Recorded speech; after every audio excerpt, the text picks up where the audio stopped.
오늘 우리는 상식적 관점으로 볼 때 내가 신앙의 문제점이 무엇인가 5가지를 생각할 겁니다. 첫 번째로, 하나님께서는 이 세상에 중생이라는 제도를 만드셨습니다. 그러니까 이 세상에서만 살다가 끝나는 게 아니라 이 세상에서 거듭나서 천국 갈 수 있는 제도를 만드셨는데 성경에서 그것을 중생, 거듭남 이렇게 가르치고 계신단 말입니다. 천국 갈 수 있는 방법 등으로 설명하고 계십니다. 이 칼 세이건이라는 분이, 이분은 시카고 대학에서 천문학을 전공하신 분인데 하버드 대학에 가서 조교수를 하기도 하시고 그러신 분이셨습니다. 이분의 그 저서 코스모스라는 책은 700여 페이지가 넘는데, 유시민 씨는 예수님을 안 믿으니까 이분은 무인도에 딱 한 권만 책을 가지고 들어가라고 그러면 자기는 이 코스모스 책 가지고 들어가겠대요. 우리는 그럴 리가 없어야 됩니다.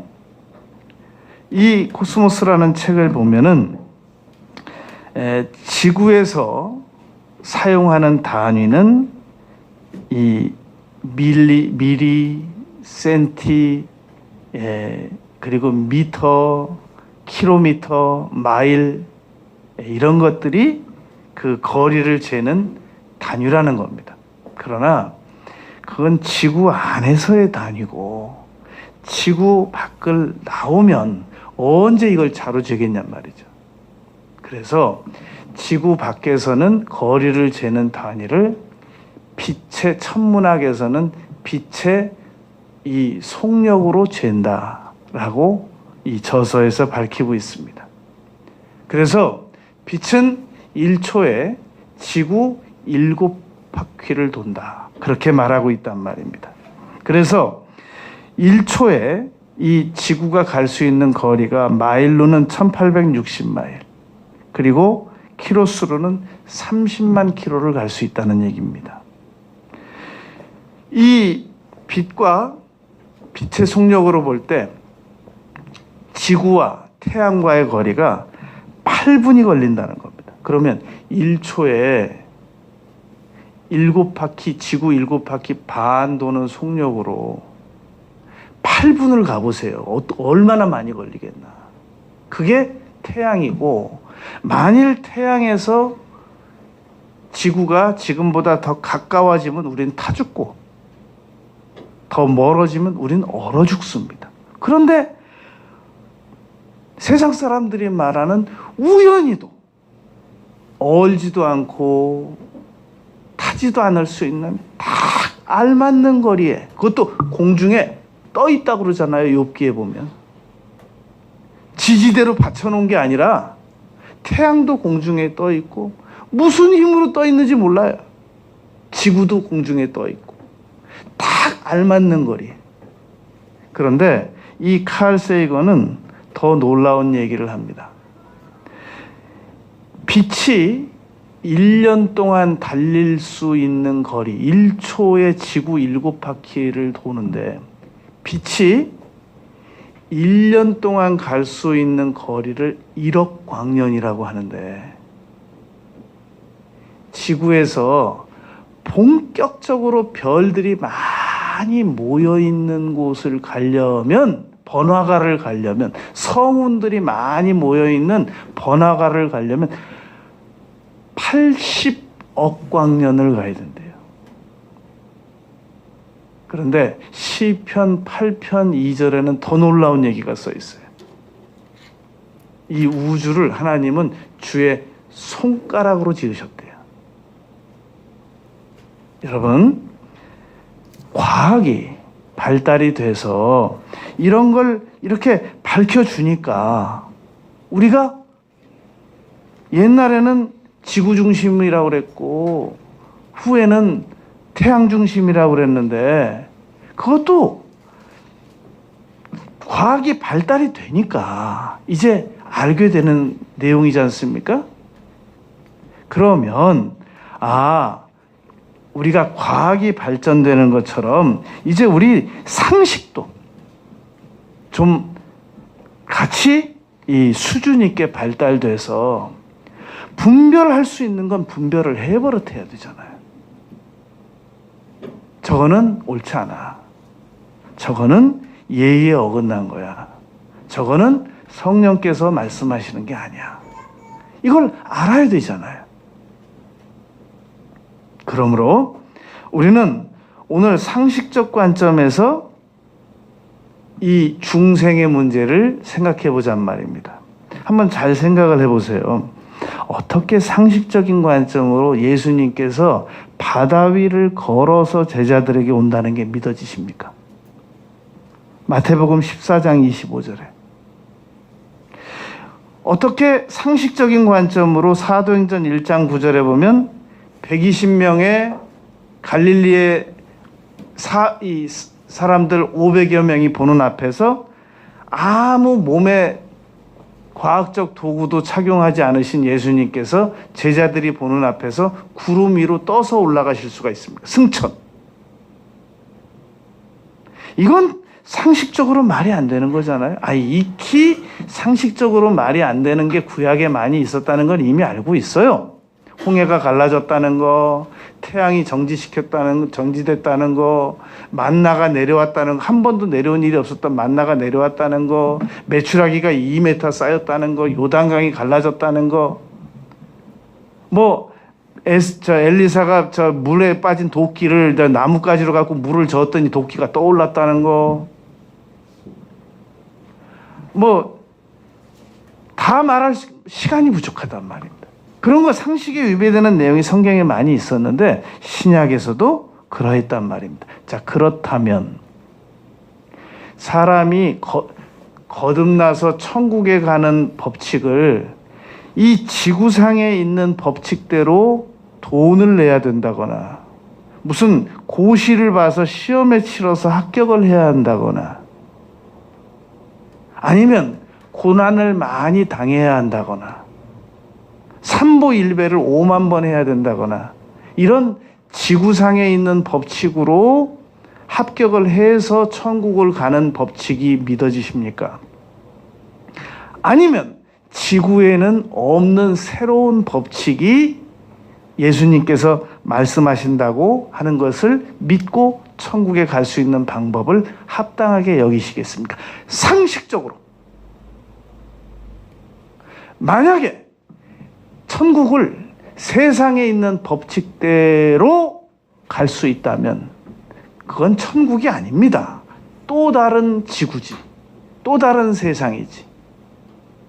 그러므로 천국 가는데 돈으로도 못 가고 힘으로도 못 가고 벼슬로도 못 가고 능력으로도 못 가고 오직 마음으로 믿고 입으로 시인하여 하나님의 자녀가 되는 권세를 얻을 수 있다고 하는 요한복음 1장 12절 로마서 10장 9절 10절 말씀을 우리는 조금도 이상하게 받아들이지 말아야 한단 말입니다. 맞아. 천국은 이렇게 가야지. 우리가 세상에서 이렇게 많은 고생을 했는데 또 천국을 돈으로 간다든지 시험 봐서 간다든지 그러면 무식 할머니는 어떻게 가라는 거예요? 장애인은 어떻게 가라는 거예요? 천국을. 뭔가 모든 사람에게 공평한 조건이 내려져야 되는 거 아니에요? 그게 천국 아니에요? 그게 상식이지. 말도 안 되는 고난의 대가를 치러야만 천국을 간 그게 상식에 맞아요? 상식을 신앙과 접목시켜 보잔 말입니다. 그래서 상식적 관점으로 볼 때 우리 성경에서 천국 갈 수 있는 방법에 대한 중생 거듭남의 제도, 다시 태어남의 제도, 이것은 저는 믿어집니다. 저는 의심 없이 믿어집니다. 두 번째, 성경에서는 성령 충만의 대가를 치러야 한다. 이 세상을 성공하려면 성령 충만의 대가를 치러야만 한다라고 말하고 있단 말입니다. 여러분, 우리가 자동차가 만일 오일이라는 그런 이 물질이 없으면 자동차를 그냥 시동을 걸어가지고 그 뜨거운 속력으로 자동차 가면 기계 다 탑니다. 불납니다. 녹습니다. 그런데 윤활유라는 그런 물질이 있기 때문에 이 자동차가 수명을 다하기 전까지 견뎌낼 수 있는 겁니다. 이 선진국에서는 사람이 능률적으로 살아가기 위해서는 꼭 세 분야에, 모든 분야에 도움이 필요하죠. 과일 만드는 분은 쌀 만드는 분의 도움이 필요하고, 쌀 만드는 분은 옷 만드는 분의 도움이 필요하고, 다 필요하죠. 그런데 꼭 필요한 분야가 있는데, 성직자, 변호사, 의사, 이 세 사람의 도움이 꼭 필요하다고 가르치고 있단 말입니다.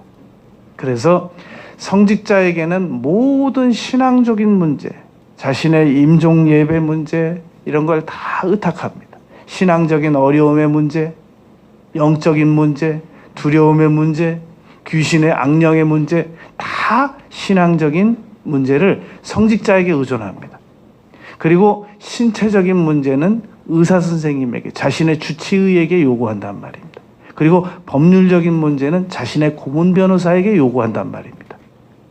그래야만 대표적으로 능률적으로 살아갈 수 있기 때문입니다. 그러나 이 세 분에 대한 조건을 우리 신앙인들은 이렇게 한 단계를 더 추가해야 됩니다. 성령의 지배를 받는 변호사, 성령의 지배를 받는 의사, 성령의 지배를 받는 성직자여야만 한단 말입니다.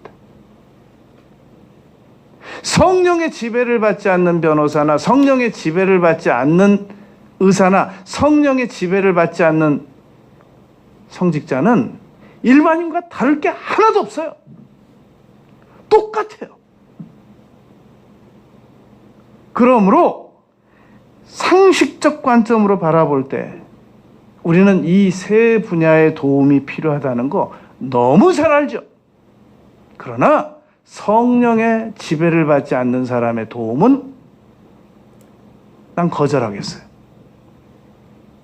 그래서 골로새서 4장 14절에 보면 바울 사도의 주치의가 있었습니다.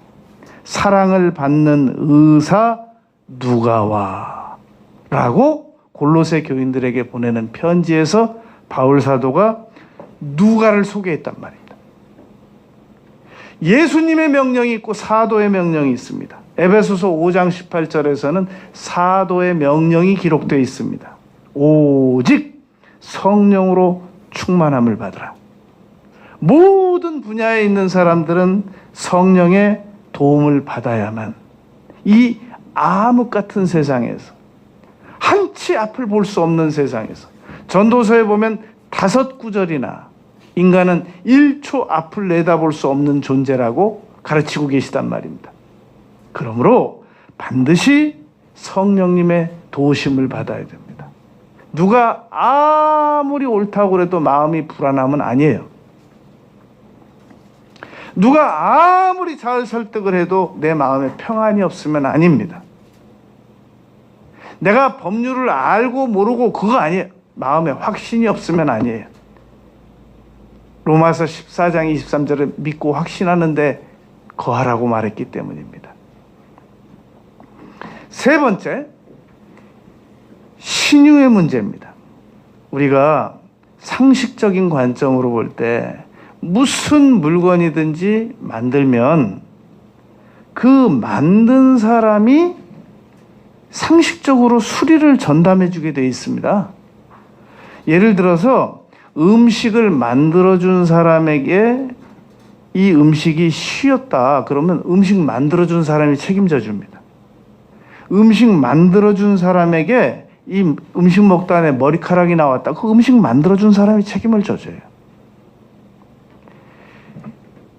겨울에 전기 제품 필요한 거 만든 회사 물품에 보면 반드시 AS 센터가 있어요. 모든 전자제품, 모든 자동차, 모든 이 KS 제품들은 다 AS 센터를 운영하고 있습니다. 그러면 상식적인 관점에서 묻겠습니다. 하나님께서 인간을 창조해 놓으셨는데 아픈 건 니네들이 알아서 해. 내가 너희들 만들어줬으면 됐지. 왜 아픈 걸 나한테 얘기하니? 라고 말씀하셔야 옳습니까? 아픈 자들은 다 내게로 오라. 라고 말씀을 해야 옳습니까? 그런데 너무나도 많은 신학도들이, 다른 분야에 있는 사람들은 제쳐놓고 말 안 하겠어요. 너무나도 많은 신학자들 가운데 하나님께서 옛날에는 병을 치료해 주셨는데 지금은 아니래요. 아니, 그러면 옛날에 치료해 주시던 그 능력을 하나님은 상식적 관점으로 어디다 사용하고 계실까요? 그냥 묵혀두고 계실까요? 난 상식이 있는 사람인지 없는 사람인지 내가 신학자들에게 묻고 싶어요. 목회자들에게 묻고 싶어요. 신유를 인정하지 않는 목회자들에게 내가 묻고 싶단 말입니다. 물론 신학에서 특별계시와 자연계시가 있습니다. 자연계시는 이제 발견된 계시라고 그럽니다. 그래서 과학이 이제 350년 전에 발달되기 시작해서 지금 심리과학, 의학과학, 과학 분야가 계속 발전돼 나가고 있거든요. AI 시대가 열려가지고 이제 의사 선생님들이 육안으로 판단하는 것보다 더 정밀하게 판단해 나갈 겁니다. 자, 그렇다면 그 과학을 잘 활용해서 고칠 수 있는 것은 자연계시에 해당됩니다. 얼마든지 그렇게 하라는 겁니다. 여러분, 우리 몸속에 어떤 병이 생기기도 전에 과학은 못 고칩니다. 상식적으로 우리 몸속에 병균이 발발됐는지 확인이 안 되는 병을 과학이 어떻게 고쳐요? 그건 신앙으로 고치자는 겁니다. 마가복음 16장 17절에 손을 얹은 즉 나음을 입는다라고 말했단 말입니다. 나는 내가 아무리 멀쩡하게 보이는 사람도 나는 가차없이 손을 얹고 기도해요. 내 사고로 그렇게 하고 싶지 않아요. 손 얹는 거 번거롭습니다. 그런데 마가복음 16장 17절에서 그렇게 가르치셨어요. 손을 얹은 즉 나음을 입는다고. 상식적으로 하나님께서 사람을 만드시고 이사야서 53장 5절에서 AS를 약속하셨습니다. 그가 책찍에 맞음으로 우리는 나음을 받았도다. 예수님께서 지금 오신 것도 아니에요. 이사야 선지자가 볼 때 700년 후에 오실 건데, 이사야 선지자가 앞으로 700년 후에 하나님이 사람의 몸으로 오실 건데 그분이 책찍에 맞을 거래요.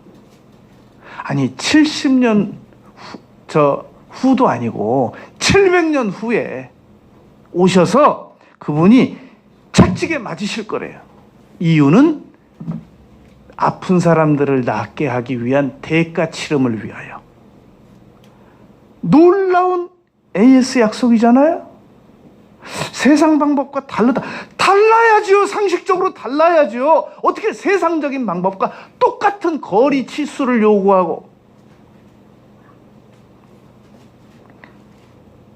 마태복음 8장 16절 17절에 보면은 마태가 이렇게 기록했습니다.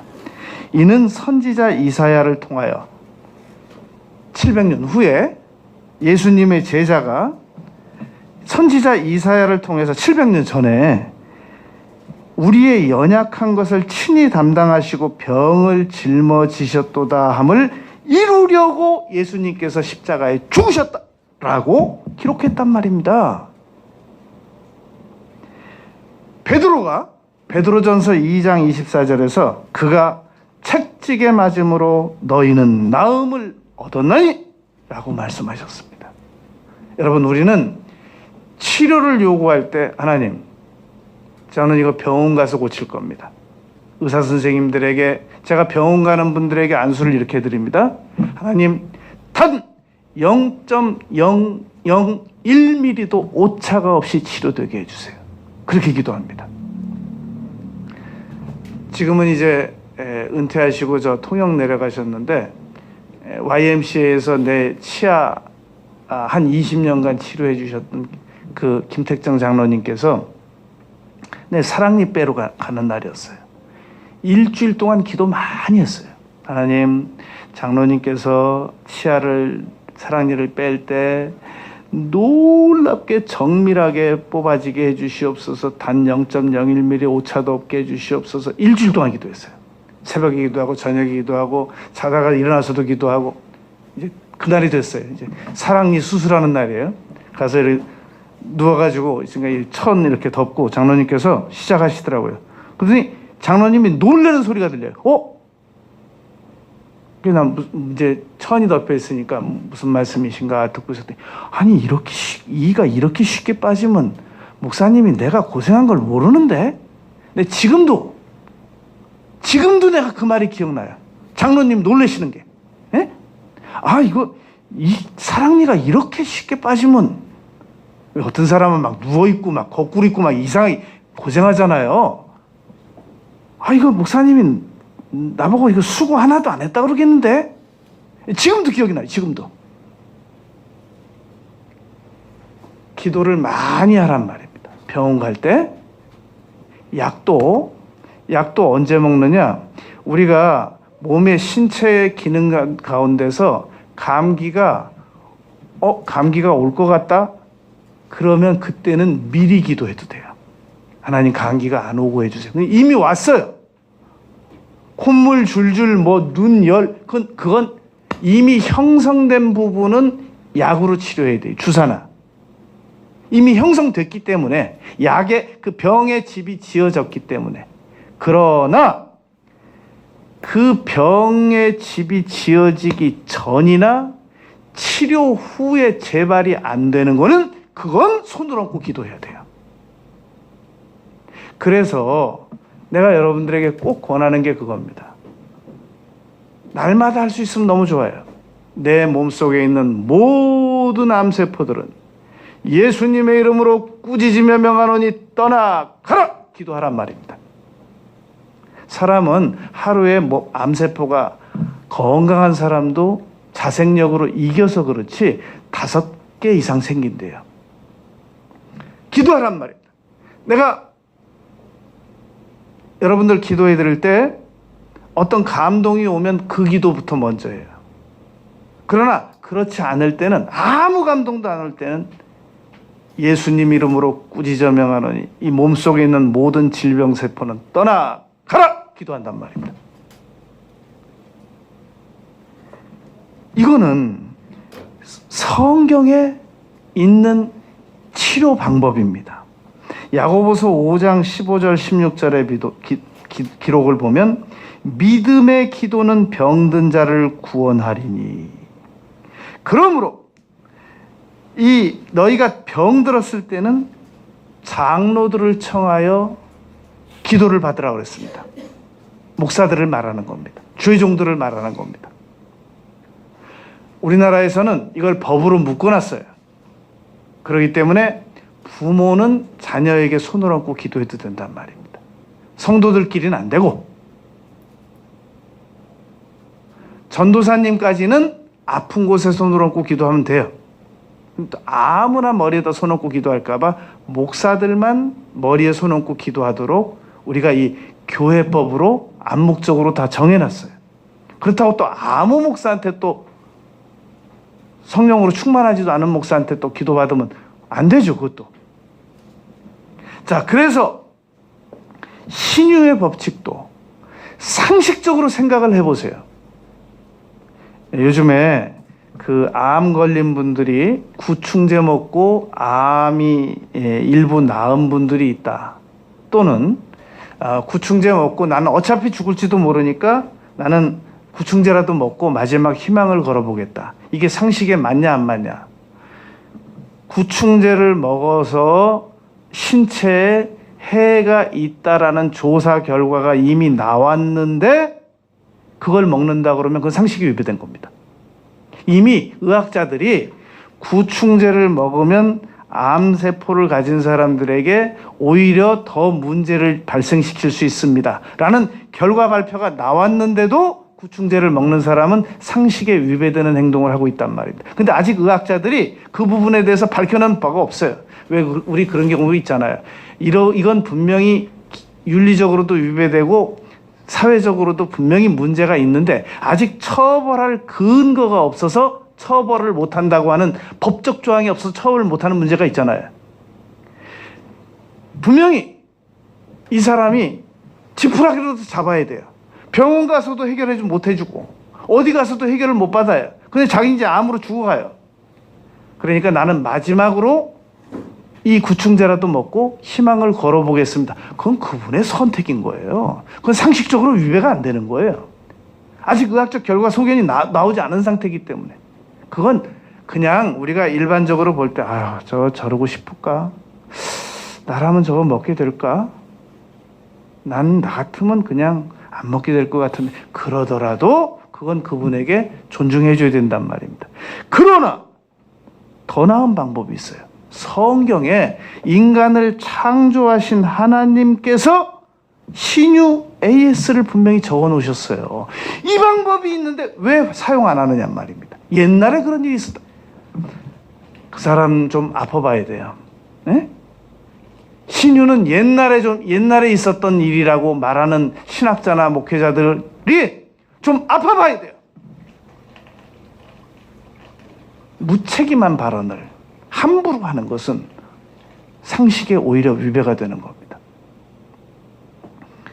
네 번째, 여러분, 우리가 이 물질적인 축복에 대해서 이 성경은 무엇이라고 말하고 있느냐 하는 부분에 대해서 우리가 이해를 해야 됩니다. 바울 사도 당시에 사두개인들은 물질적으로 굉장히 부유한 삶을 살아갔습니다. 결과 이 사람들은 부활 제도를 믿지 않았습니다. 마태복음 22장 23절에 보면은 부활이 없다고 하는 사두개인들이 그날 예수께 와서 물어. 사두개인들은 부활 제도를 믿지 않았단 말입니다. 너무 이 자신들이 생활이 풍요롭기 때문에 이렇게 살다 이렇게 가면 되는 거지 무슨 부활 제도가 있느냐라고 말했단 말입니다. 그런데 사도 바울이 예루살렘에 올라가서 억울하게 3가지 모함을 받고 체포당합니다. 그때 재판받다 그 무리 군중들에게 말하기도 했지만 다시 내려와서 가이사라 감옥에서 아그리빠 왕에게 그렇게 말했단 말입니다. 당신들은 하나님이 죽은 사람들을 살리신 것을 어찌하여 못 믿을 것으로 여기시나이까? 이 말은 바울 사도께서 나는 사람이 죽었다가 다시 부활한다는 거, 나는 그것을 믿습니다. 바울 사도께서는 이미 로마서 4장에서 아브라함의 믿음 3가지를 말했거든요. 아브라함은 없는 것을 있는 것 같이 여기시는 걸 믿었고, 바랄 수 없는 중에 바랄 수 있는 것을 믿었고, 그리고 죽은 자를 살리시는 하나님을 믿었다. 그랬기 때문에 100세와 아내 90세 때 이삭을 낳을 수가 있었던 것이다. 그것이 오늘날 예수님 믿는 것과 동일한 효력을 가지고 있다라고 로마서 4장 끝절에서 말했단 말입니다. 그 바울 사도께서 당신들은 어찌하여 하나님이 죽은 사람을 다시 살리시는 걸 못 믿을 것으로 여기시나이까? 그럼 당신들은 사람이 죽었다가 개, 돼지, 소, 뱀, 새, 쥐 이런 걸로 살아나는 건 믿어지십니까? 라고 버전을 바꿔보면 우리나라 방식으로 그렇게 질문할 수도 있다 그 말입니다. 여러분, 똑같은 거예요. 원리가 똑같아요. 아니 왜 부활할 수 있는 제도가 있다는데 왜 그걸 안 믿습니까? 저 너무 안타깝습니다. 자, 무슨 말을 하려고 그러냐면 바울 사도께서 고린도 교인들에게 고린도후서 8장 9절에서 이렇게 말했습니다. 우리 주 예수 그리스도의 은혜를 너희가 알거니와 그는 부요하신 자였었고 너희를 위하여 가난하게 되셨다. 집이 있었던 것도 아니고 땅이 있었던 것도 아니고 돈이 있었던 것도 아니고 유산을 남긴 것도 아니고, 그러나 그렇게 가난하게 되셨던 이유는 그 가난으로 말미암아 너희를 부요하게 하려 하심이니라 라고 고린도 교인들에게 고린도후서 8장 9절에서 말씀했단 말입니다. 이 말은 여러분 상식적으로 예수 믿는 사람들은 가난하게 살아야 된다라는 말입니까? 너희를 부욕해 하려 하심이니라 라는 말입니까? 너무나도 많은 신학자들과 너무나도 많은 목사님들 가운데서 예수 믿는 사람들이 지금보다 더 잘 살아야 된다고 하는 것은 번영신학이다, 부요신학이다, 이렇게 지적하는 분들이 있습니다. 여러분, 저는 총신신학을 한 사람이에요. 신학 대 신학으로 맞붙어서 나하고 토론을 하자 그러면 내 누구하고도 해줄 수 있어요. 그러나 그 신학을 가지고 예수님 믿는 사람들이 물질 축복을 받는 것을 방해한다면 그걸 번영신학이라고, 전 미국에서 들어온 거예요. 그걸 번영신학이라고 비판한다고 하면 그건 옳지 않습니다. 여러분, 상식적으로 예수 믿는 사람들이 여기저기 돈 빌리러 다녀야 되겠습니까? 신명기 28장 13절에서 꾸어주되 꾸지 말라고 그랬는데 예수 믿는 사람들이 자기가 무슨 바울 사도도 아닌데 맨날 궁핍하게 살아야 그게 원리겠습니까? 상식적으로? 옳지 않다는 말입니다. 아브라함이 물질 축복을 받았다고 하는 것을 제가 증명을 해드리겠습니다. 창세기 13장 2절에 아브라함에게 가축과 은과 금이 풍부하였더라. 내가 여기 생각나서 한번 그 전에 생각나는데, 여러분, 예수 믿는 사람들이 왜 물질이 풍부해야 되냐면, 너무 쉽게 얘기해 줄게요. 여름 수련회 때 우리 청년부가 수련회를 갔어요. 그러면 그 교회 장로님들은 여름에 청년부 수련회를 자기가 외국에 있지 않는 한 주중에 한번 다녀와 보는 거예요. 그게 교회 장로가 하는 일입니다. 우리 애들이 가서 수련회 한다니까 가보는 거예요. 그러면 장로님이 돈이 있어야 수박도 사들고 갈 거 아니에요. 돈이 있어야 참외도 사들고 갈 거 아니에요. 근데 장로님이 돈이 없어요. 그러니까 뭐라고 그러면서 가냐면, 주여, 제가 애들을 뭐 삼에 끼고 싶은 건 마음이 너무 간절하오나 제가 물질이 없사오므로 기도드리고 가옵나이다. 아멘. 그럼 되겠어요? 물질 축복 받아야 되겠어요? 안 받아야 되겠어요? 나보다 신앙이 없는 사람이, 장로님, 저 배고파요. 근데 기도하셔야 됩니다. 없을 때 그 금식하라는 사인입니다. 굶으세요. 그래야 되겠습니까? 따뜻한 국밥이라도 하나 먹여보내야 되겠습니까? 뭐가 있어야 할 거 아니에요. 뭐가 있어야. 물질을 막 싸두고 막 장갑도 하나 있어도 되는데 막 7켤레씩 싸두고 6개 써놓고 쓰지도 않고, 그렇게 물질을 잘못 활용하면 그건 잘못된 물질 관리고 그런 축복은 소용이 없죠. 그런데 부자 돼서 선교하겠다 그러고, 부자 돼서 전도하겠다 그러고, 부자 돼서 구제하겠다 그러고, 믿는 자들을 위해서 사용하겠다고, 그게 왜 주냐 말이에요. 그 예수 믿는 사람은 그냥 빈 배낭 하나 턱 들고 사막을, 광야를 걷듯이 터벅터벅하고, 그래야 기도. 제가 통계를 얘기해 볼게요. 가난한 사람이 예수님 잘 믿겠습니까? 부자가 더 잘 믿겠습니까? 저는 절대 가난한 사람이 예수 잘 믿는다고 찬성하지 못합니다. 왜냐하면 가난한 사람들은 돈 벌러 나가야 돼요. 그래서 주일도 제대로 못 지켜요. 가난한 사람들은 기도해야 될 시간에 나가서 일해야 돼요. 가난하면 계속 그 물질적인 문제 때문에 비굴해져요. 그래서 잠언에서 내가 부하게도 마시고 가난하게도 마시고, 가난하면 비굴해지고 너무 부자가 되면 기도 안 하게 될지도 모르니까.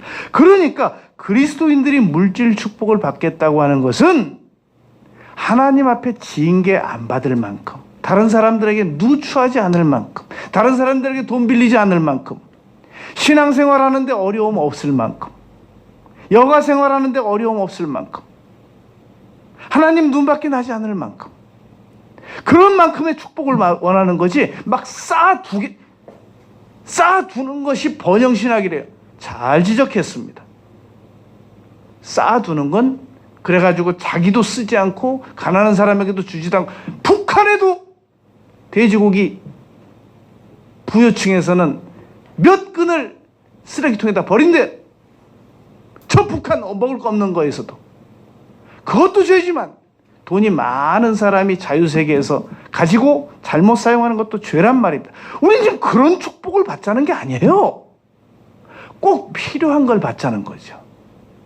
아브라함이 필요한 걸 썼나 안 썼나 보잔 말입니다. 창세기 13장 5절 6절에 보면 아브라함의 일행 롯도 양과 소와 장막이 있으므로 그 땅이 그들이 동거하기에 넉넉하지 못하였으니 이는 그들의 소유가 많아서 동거할 수가 없었대요.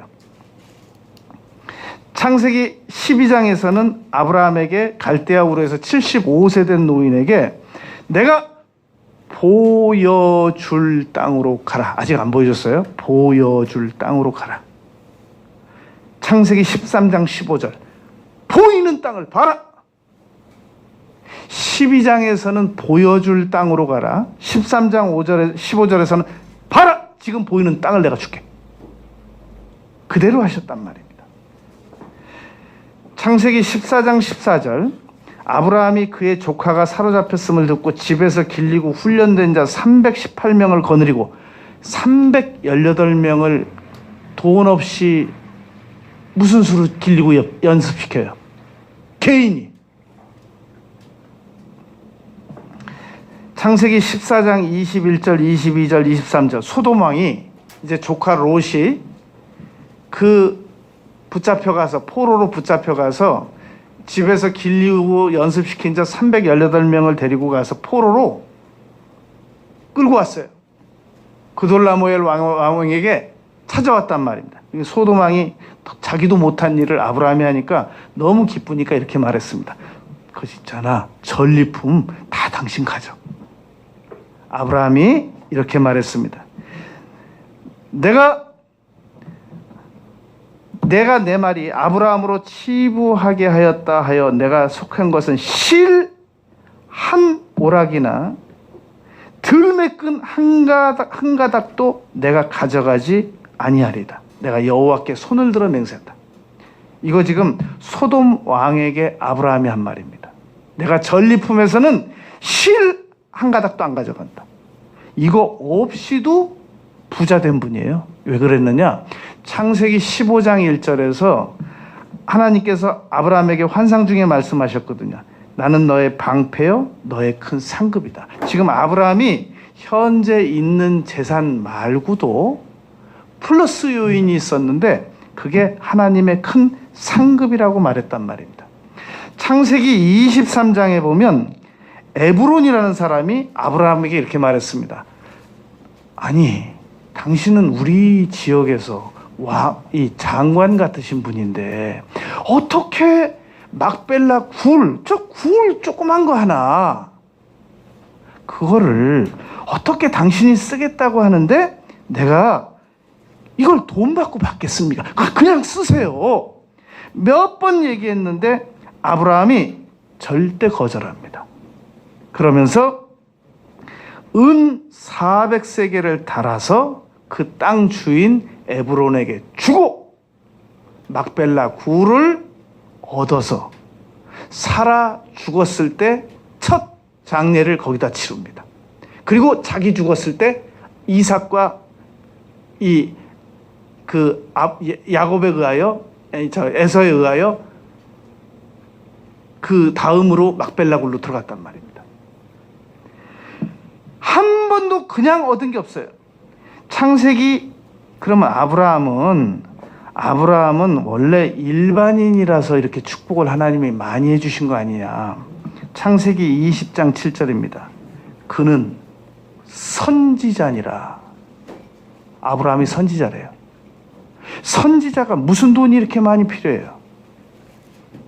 하나님께서는 얼마든지 선지자건 예수 믿는 사람이건 물질 관리 능력만 있으면 얼마든지 물질을 주신단 말입니다.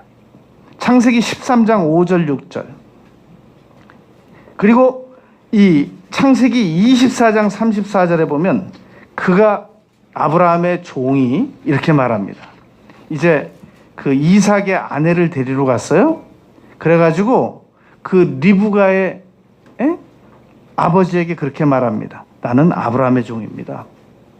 여호와께서 나의 주인에게 크게 복을 주시어 창성하게 하시되 소와 양과 은과 종들과 낙타와 나귀를 그에게 주셨고, 나의 주인이 아내 사라가 노년에 나의 주인에게 아들을 낳음에 주인이 그의 모든 소유를 그 아들에게 주었나이다.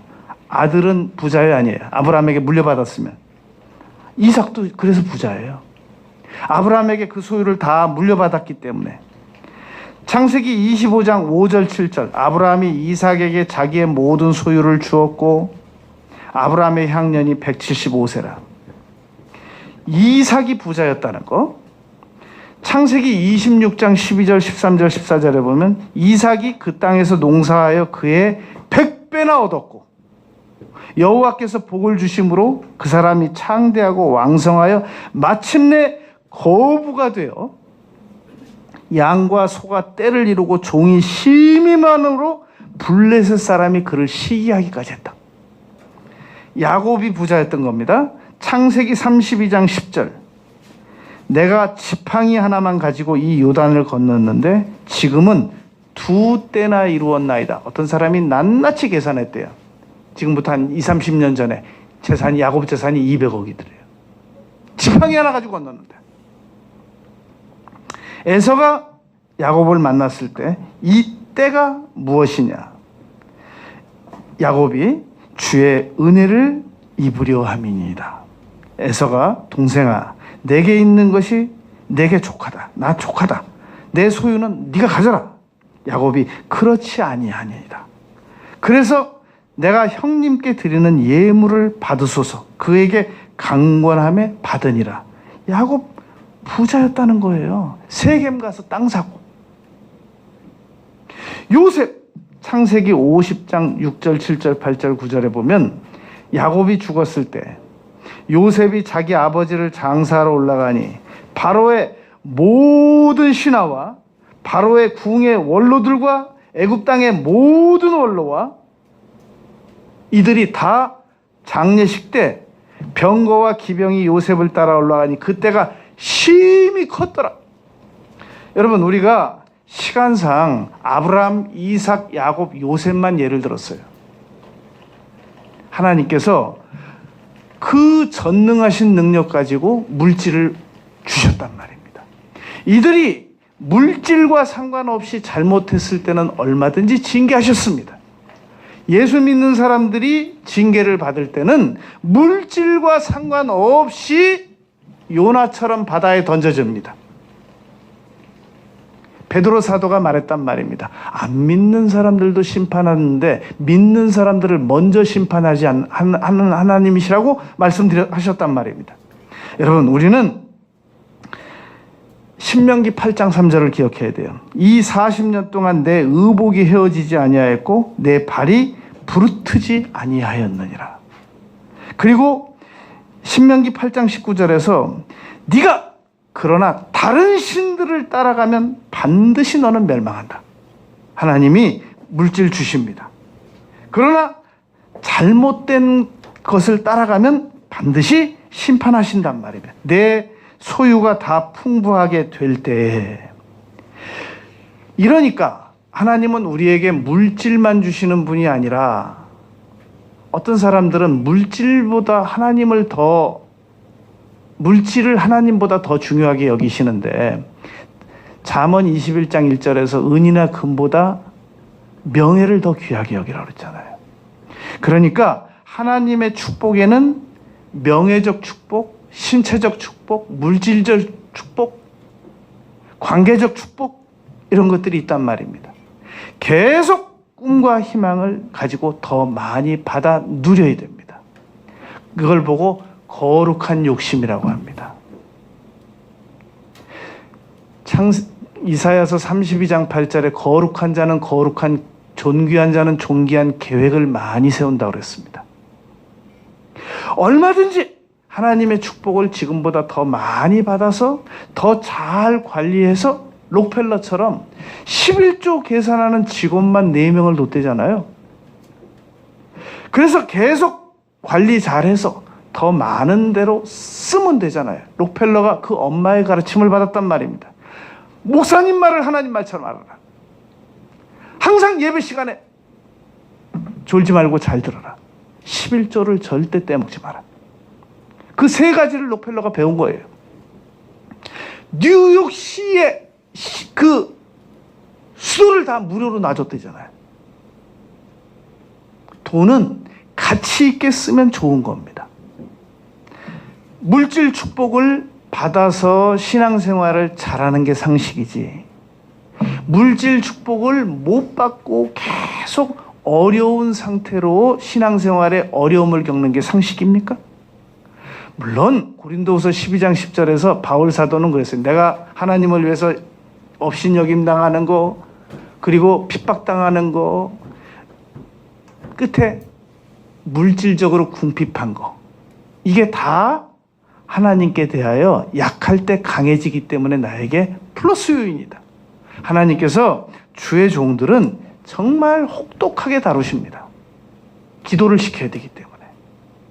주의 종이 언제 제일 어렵냐면, 딱 수없이 많은데 딱 한 가지만 말씀드릴게요.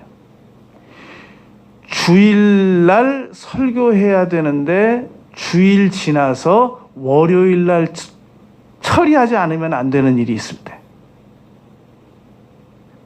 너무너무 어렵습니다. 월요일 문제를 기도할 수도 없고, 주일 문제를 기도할 수도 없고, 그렇다고 주일 문제만 기도할 수도 없고, 월요일 문제를 기도 안 할 수도 없고. 그렇게 주의 종들은 하나님 앞에 혹독하게 연단을 받아요. 그러나 우리 성도님들이 물질 축복을 못 받아야 될 이유가 뭐예요? 주의 종 따라서 같이 가난해져야 돼요? 그건 아니란 말이에요.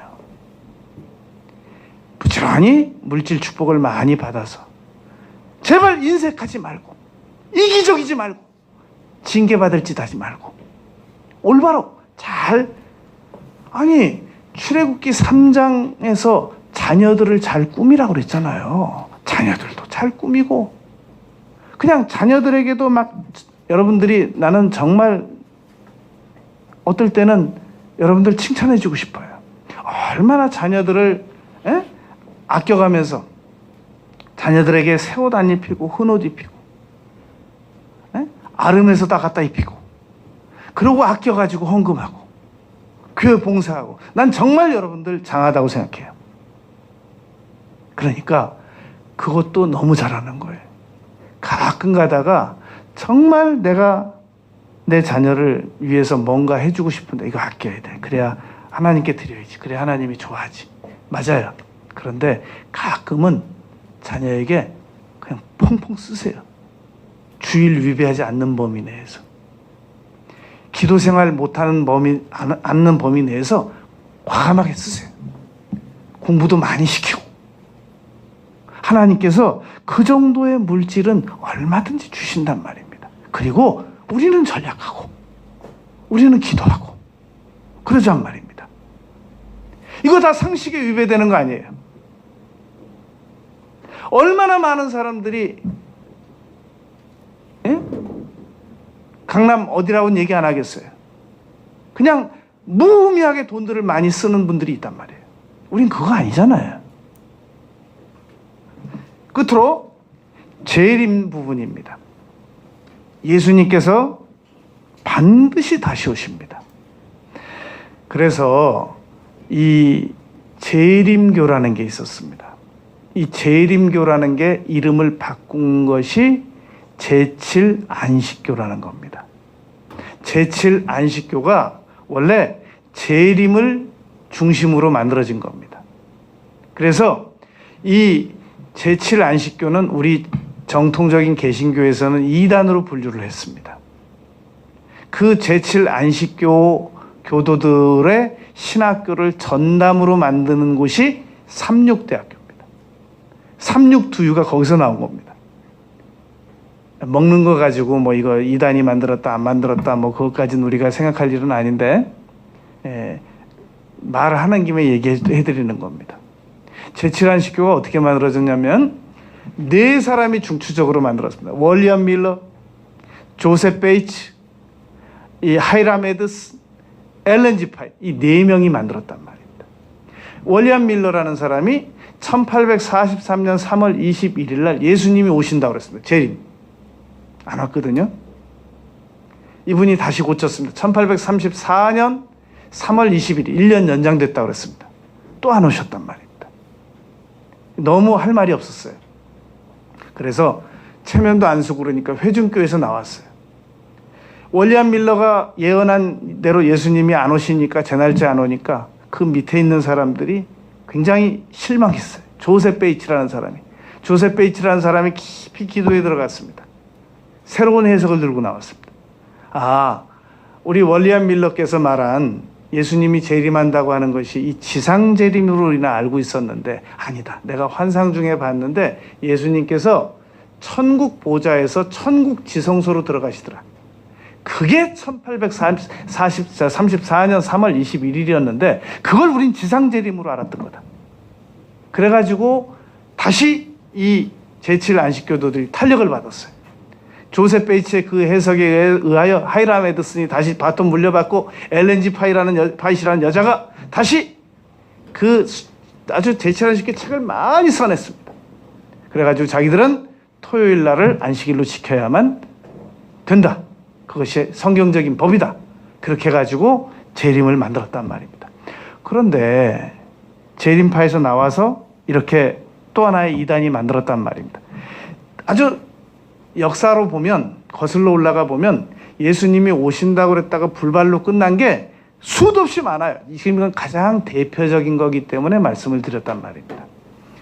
그런데 우리나라에 1992년도 10월 31일 날 당시 13살 하방익 그 친구가 지금은 목사 안수를 받았습니다. 예장 어느 군소교단에서 목사 안수를 받았대요. 지금은 올바른 길을 가고 있다고 들었습니다. 그때 하방익이 옆에서 목사라고 이름한 이장님 씨가 이 하방익이가 말하는 건 다 맞다 라고 말해가지고 1992년 10월 30일 날 예수님 온다고 그래가지고요. 아니 내가 전도사 할 때 내가 고등부 전도사였거든요. 청년부 전도사님 사모님이 거기 갔다니까요. 승천하려고 자기 남편 두고 못 가고 올라왔잖아요. 지금도 있어요. 강남에 살아요. 지금도. 그때 못 올라가고. 그러니까 그러면 왜 이 재림이 상식에 위배가 되었느냐? 마태복음 24장 36절. 그러나 그날과 그때는 아무도 모르나니 하늘의 천사들도 모르고 아들도 모르고 오직 아버지만 아시느니라. 그래서 재림이라고 하는 것은 철저하게 하나님께서만 아시고 하나님께서만 정하신 날, 다 예수님 오시고 다 믿는 자 불러 올라가신다는 거예요. 그러면 상식적으로 예를 들어 볼게요. 내일 예수님 오신다는 거를 상식적으로 우리가 알면 오늘 부도 내는 사람들 있을까요? 없을까요? 안 되죠. 그거는 누구도 알아서는 안 돼요. 그건 공정성의 위배가 돼요. 그러니까 상식적으로 앞으로 누구라도 예수님이 언제 오신다고 하거든, 이건 상식적으로도 맞지 않고 성경적으로도 맞지 않아. 그런즉 깨어 있으라. 너희는 그날과 그때를 알지 못하느니라. 오늘 본문 말씀입니다. 마태복음 16장 1절, 2절, 3절, 4절 말씀에 보면 바리새인과 사두개인들이, 이 사람들은 사이가 안 좋은 사람들이에요. 그런데 지금 예수님한테 따지러 올 때만 연대합니다. 예수님을 시험해서 질문을 하는 겁니다. 그랬더니 2절에서 예수님께서 대답하시기를 너희들 말이야 저녁에 하늘 붉으면 날이 좋겠다고 말하고, 그리고 3절에 아침에 하늘이 붉고 흐리면 오늘은 날이 굳겠다 하나니 너희가 천기는 분별을 할 줄 알면서. 제가 이스라엘을 가봤더니요, 가서 궁금하더라고요. 이스라엘은 뭘로 먹고 사나? 그래서 제가 이스라엘에서 오래 살고 있는 사람한테 물어봤어요. 이스라엘을 잘 아는 사람한테.